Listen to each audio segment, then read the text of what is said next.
सभी का smart study with Sadhuram में स्वागत है। आज हम महान पुरुषों के समाधि स्थल के बारे में पढ़ेंगे और ये समाधि स्थल आपको किस तरीके से याद करने हैं, इन समाधि स्थलों का नाम ये क्यों रखा गया, वो हम इस क्लास में करेंगे ताकि आपके समाधि से संबंधित जो प्रश्न आए तो आप उसको ठीक कर सकते हैं। तो अपना देखिए इस समाधि स्थलों के अंदर, इसमें मैंने कुछ लिख रखा है 2 पेजों पर।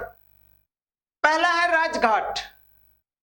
कुछ बच्चों को कुछ ही पता है, इसके बारे में तो पता है सभी को कि राजघाट तो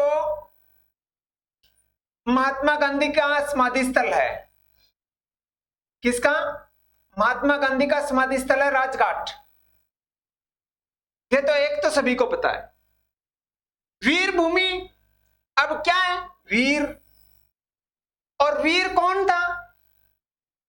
यदि वीर की बात करोगे तो राजीव गांधी। कौन? राजीव गांधी। क्योंकि राजीव गांधी पहले युवा प्रधानमंत्री है, युवा पीएम है। तो वीर कौन हुआ? फिर वीर तो राजीव हुए। तो राजीव गांधी पहले युवा प्रधानमंत्री है, तो वीर भूमि पूछे तो आपका उत्तर आएगा राजीव गांधी। क्या आएगा? राजीव गांधी। शांतिवन। अब शांति वन, शांति पुरुष में अंतर है। क्या अंतर है? शांति किसने करवाई और विजय किसने दिलवाई? शांति किसने दिलवाई? शांति दिलवाई थी जवाहरलाल नेहरू ने। और जवाहरलाल नेहरू ने शांति किस लिए दिलवाई? उन्होंने माउंटबेटन योजना को स्वीकार कर लिया था और माउंटबेटन योजना को स्वीकार किया तो भारत को स्वतंत्रता मिली। और यदि इस तरीके से ना याद हो आपके,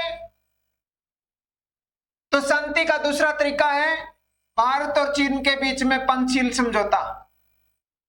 भारत और चीन के बीच में पंचशील समझौता। अरे समझौता होगा तो शांति आएगी। पंचशील समझौता 1954।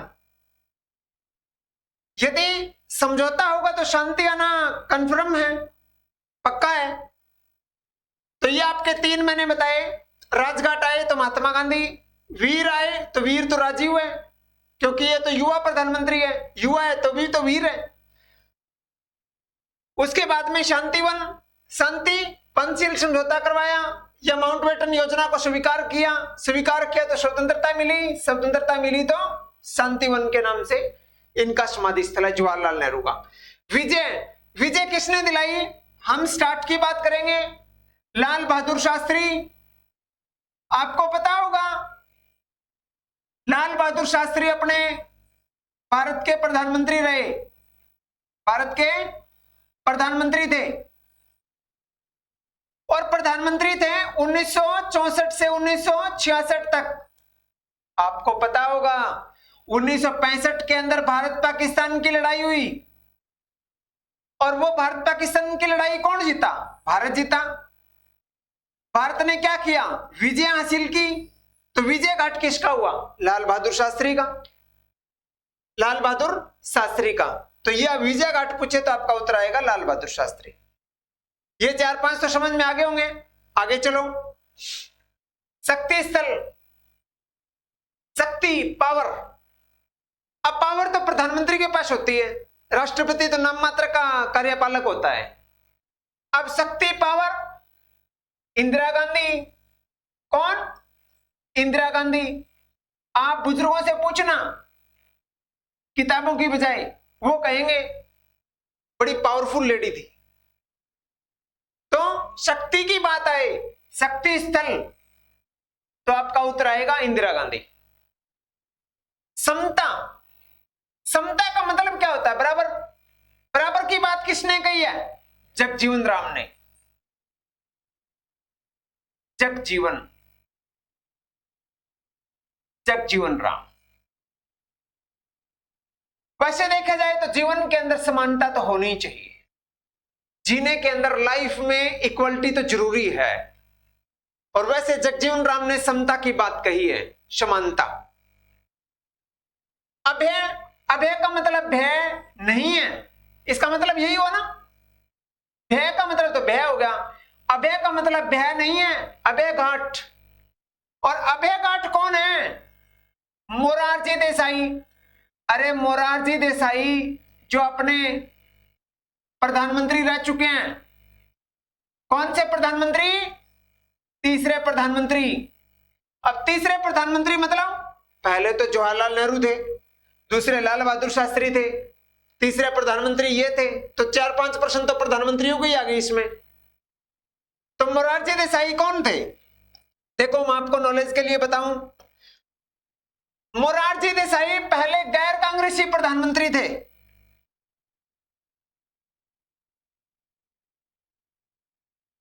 पहले गैर कांग्रेसी प्रधानमंत्री। अब गैर कांग्रेसी का मतलब क्या हुआ? भी कांग्रेस से हटके पार्टी में है, कांग्रेस की पार्टी में नहीं है। तो कांग्रेस की पार्टी में नहीं है तो अलग पार्टी है, कौन सी पार्टी? जनता दल। अरे इसको डर नहीं लगा तभी तो जनता दल में आया, वरना तो हो सकता था इनके दिमाग में ये चले कि प्रधानमंत्री नहीं बनेंगे वरना ये मरवा देंगे कांग्रेस वाले, तो इसको भय नहीं था, भय नहीं था तभी तो ये गैर कांग्रेसी प्रधानमंत्री बनाया। पहला आपसे पूछे पहला गैर कांग्रेसी प्रधानमंत्री बताओ, मोरारजी देसाई।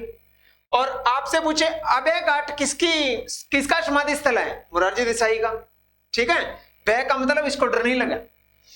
अगला देखो अपना चैत्य भूमि, कौन सी भूमि?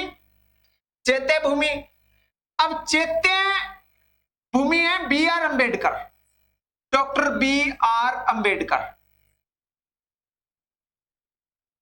B R Ambedkar. B R Ambedkar है वो हिंदू धर्म को छोड़ के बौद्ध धर्म में चले गए थे, आपको इतना तो पता होगा। और बौद्ध धर्म के अंदर चैत्य का जिक्र है, बौद्ध धर्म के अंदर चैत्य का जिक्र है, क्योंकि चैत्य का मतलब होता है पूजा स्थल। बौद्ध धर्म में चैत्य का मतलब होता है पूजा स्थल। और बी आर अंबेडकर थे, ये हिंदू धर्म छोड़ के बौद्ध धर्म में चले गए। तो आपका प्रश्न आए चैत्य भूमि, तो आपका उत्तर आएगा बी आर अंबेडकर का समाधि स्थल को चैत्य भूमि नाम दिया गया। किसान घाट तो दुनिया जानती है, चौधरी चरण सिंह, चौधरी चरण सिंह, चौधरी चरण सिंह, किसान घाट। ठीक है, किसान घाट आपके बारे में पूछे, चौधरी चरण सिंह। एकता की बात किसने कही है? एकता कब होगी? तब ज्ञान होगा, और ज्ञान होगा तो ज्ञानी जैल सिंह। ज्ञानी जैल सिंह कौन था? राष्ट्रपति थे। ज्ञानी जैल सिंह राष्ट्रपति थे, राष्ट्रपति थे तो इन्होंने जेबी वीटो का प्रयोग किया था। सबसे पहले आए कि किस राष्ट्रपति ने जेबी वीटो का प्रयोग किया?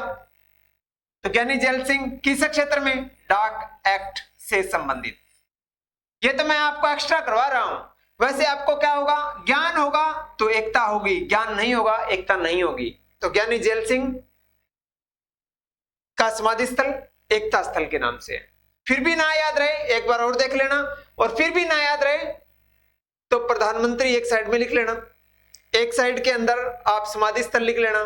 ज्यादातर प्रधानमंत्री और राष्ट्रपतियों का ही है। ठीक है, अगला प्रश्न अपना उदय भूमि, कर्म भूमि, संग्रह स्थल और जननायक। वैसे देखा जाए तो जननायक चौधरी देवीलाल को कहते हैं, आपको पता होगा, जननायक चौधरी देवीलाल। पर जो जननायक स्थल है ना वो है चंद्रशेखर का, जो कि प्रधानमंत्री रह चुके हैं चंद्रशेखर, जननायक। और संग्रह स्थल पूछे ना तो चौधरी देवीलाल का है, बहुत संघर्ष किया था चौधरी देवीलाल ने।